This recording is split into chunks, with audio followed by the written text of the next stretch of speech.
एक इलाके में सालाना रेस के मुकाबले होते थे। एक नौजवान था जो कि उन रेस के मुकाबलों में हिस्सा लिया करता था और जब भी मुकाबला होता था उसकी पहली पोजीशन आती थी। अब करते करते ये हालात हो गए कि सब लोगों को इस बात का अंदाज़ा हो गया कि यार ये बंदा जो है ये बहुत अच्छी रेस में भागता है और हर बार इसकी पहली पोजीशन आती है। खैर, आने वाले साल में जब मुकाबले का इनेकाद हुआ उसने फिर उस रेस में हिस्सा लिया और चूंकि एक रिवाज बन चुका था, सब लोगों को पता था कि ये जीतता है।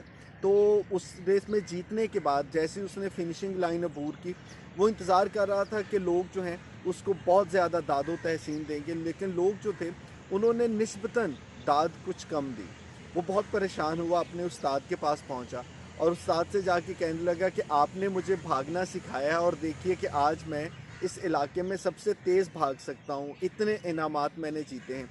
लेकिन वक्त गुजरने के साथ साथ मुझे लगता है कि लोग जो मुझे दाद दिया करते थे उस दाद में कमी आना शुरू हो गई है। उस्ताद ने कहा कि इसका मैं अभी तुम्हें एक हल बता देता हूँ। उस्ताद ने खड़े होकर ऐलान किया कि इस रेस में ये नौजवान जीत चुका है, लेकिन मैं इसको चैलेंज करता हूँ कि मैं दो लोग मुंतखब करूँगा, ये उनके साथ भाग के अगर रेस जीत जाए तो मैं इसको असल हकदार तस्वर करूँगा कि ये सबसे तेज़ भाग सकता है। वो नौजवान बड़ा परेशान हुआ। उसने कहा कि देखें उस्ताद मेरे मुकाबले में किन लोगों को लेके आता है। उस्ताद ने कहा वो दो लोग जो कि इसके साथ मुकाबले में भागेंगे वो मैं मुंतखब करूँगा। तो उसने गांव के दो नौजवान जो थे उनको उस रेस में शामिल कर दिया। अब उनमें से एक नौजवान ऐसा था जिसको सही तौर पर नज़र नहीं आता था और दूसरा नौजवान ऐसा था जिसकी पोलियो की वजह से टांग माजूर थी और वो भाग नहीं सकता था। जब रेस के मुकाबले में उसने इन दोनों को ला के खड़ा किया और दरमियान में ये शख्स जो कि हर बार जीत जाता है इसको खड़ा किया, तो उसने कहा कि उस्ताद मोहतरम ये मेरा किन से मुकाबला करवा रहे हैं। उसने कहा नहीं, बात हुई थी कि तुम मुकाबले में भागोगे तो भागो। अब उस नौजवान ने भागना शुरू किया, एक नाबीना और दूसरा टांग से माजूर। वो बेचारे क्या भाग सकते थे, वो उस लाइन से चंद कदम ही चले होंगे कि नौजवान जो था फिनिशिंग लाइन अबूर करके मुकाबला जीत गया। अब एक मंज़र ऐसा था कि वो रेस है जिसमें चैलेंज दिया था उस्ताद ने और नौजवान वो रेस जीत चुका है, लेकिन उसने हैरानकुर मंज़र देखा कि इतने लोग जो रेस देखने के लिए आए थे किसी ने उसके लिए कोई एक ताली भी नहीं बजाई। वो नौजवान बहुत परेशान हुआ और फ़ौरन उस्ताद के पास गया और जाके कहने लगा, उस्ताद मोहतरम ये क्या, आपके कहने पे मैंने एक रेस में हिस्सा लिया, मैं जीत गया, लेकिन किसी ने मुझे दाद नहीं दी, सब मुझे अजीब नज़रों से देख रहे हैं।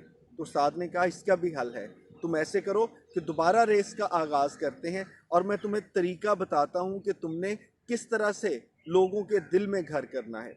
उसने रेस वाली लाइन पे दोबारा उसको ला खड़ा किया, एक तरफ नाबीना और एक तरफ माजूर, और उस उस्ताद ने कहा कि तुमने अपने बाजुओं से दोनों को सहारा देना है और रेस में दोनों को साथ लेके चलना है, चाहे तुम्हारी रफ्तार कितनी ही कम क्यों ना हो जाए। नौजवान ने कुछ ऐसा ही किया। रेस शुरू हुई, आहिस्ता आहिस्ता दोनों को साथ लिए हुए वो तीनों इकट्ठे फिनिशिंग लाइन जब अबूर की तो हजूम ने तालियां बजाना शुरू की। लोग दीवानावार उसकी तरफ लपके और आके उसको कंधों पे उठा लिया। वो बच्चा जो था उसने उस्ताद से पूछा कि उस्ताद मोहतरम ये सब सिलसिला क्या था।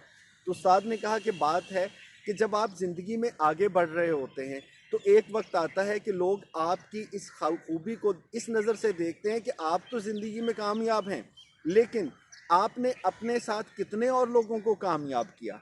असल कामयाबी तो दूसरों को साथ लेके चलने और उनको कामयाब बनाने में है। अब तुम हर बार रेस जीत जाते थे, लोगों को आदत हो गई थी, लेकिन आज जब तुमने उन दो लोगों को भी अपने साथ लेके फिनिशिंग लाइन अबूर की है जो आम तौर पर चल नहीं सकते या भाग नहीं सकते, तो हजूम को लगा कि हाँ तुम दूसरों की मदद कर सकते हो। अब अपनी आम जिंदगी में देखें तो कितने ही हल्का है बाब में ऐसे लोग होते हैं, जब आपके पास बैठेंगे तो आपको बताएंगे कि मैंने इतना कारोबार कर लिया, इतने पैसे कमा लिए, मैंने फ़लाँ जगह पे नौकरी की, इतनी तरक्की हुई और आज मैं फ़लाँ मुकाम तक पहुंच गया। एक लम्हे के लिए सोचिएगा, लोग शायद इन बातों से उस तरह खुश नहीं होंगे, आप उनके दिल में घर करेंगे जब आप उनको बताएंगे कि मैंने एक कारोबार का आगाज़ किया और उसके साथ मेरे पास अब इतने और लोग हैं जो कि माशाल्लाह बहुत अच्छा कमा भी रहे हैं। मैं एक उस्ताद हूँ और मैंने इतने लोगों की ज़िंदगी संवार दी। मैं जिस शोबे में काम कर रहा हूँ मैं इतने लोगों को साथ लेके चला और आज वो भी कामयाब हैं। सो आपकी कामयाबी अपनी जगह, लेकिन असल कामयाबी ये होगी कि आप कितने लोगों को साथ लेके चले, कितने लोगों को आपने कामयाब किया और कितने लोगों की तरक्की की वजह आप बने। यह नुस्खा, यह तरीका दूसरों के दिल में